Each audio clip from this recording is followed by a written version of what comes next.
Let's be clear, a war in Korea would trigger a global depression. A new Korean war would not be a distant regional conflict. It would be a global catastrophe. The human cost would be staggering. The Seoul metropolitan area, home to 26 million people, lies just 50 kilometers from the border, well within range of thousands of North Korean artillery pieces. Casualties in the first few hours could reach the hundreds of thousands. A full-scale conflict would result in millions of dead and wounded. The economic shock would be immediate and devastating. South Korea is a global economic powerhouse.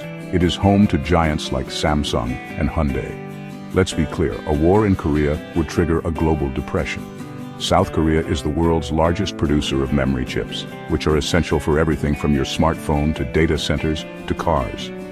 A halt in production would create a technology bottleneck that would make the supply chain disruptions of the pandemic look minor. We are talking about a multi-trillion-dollar impact.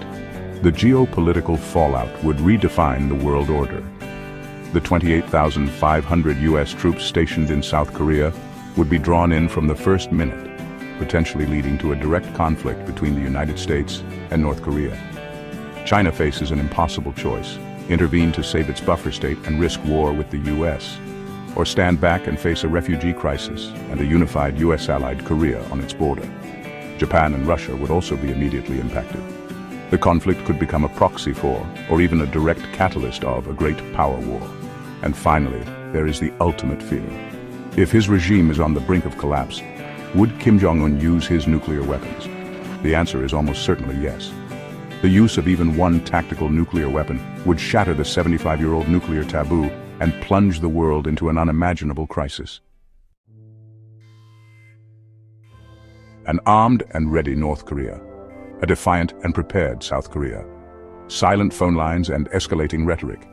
The pieces are in place for a conflict that would burn the entire world. The international community watches, hoping that diplomacy is not truly dead, that some channel, some off-ramp can be found. Because if a path from the brink isn't found, the forgotten war will be remembered for all the wrong reasons, writing a new and terrible chapter in human history. The countdown has begun. The only question is, can it be stopped?